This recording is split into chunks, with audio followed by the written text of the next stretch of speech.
New tonight, a bill introduced in the U.S. Senate would help restore native vegetation to West Virginia. Senator Jim Justice introduced the Growing and Restoring Operational Upland Species Ecosystems, or GROUSE Act of 2026 to the Senate.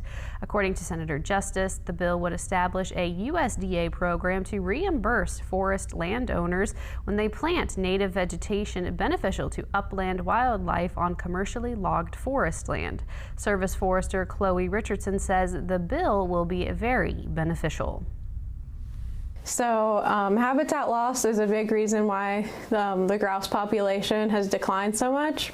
So I think that this act is going to be a good thing for timber business, for landowners, and for these different species that are in need of conservation.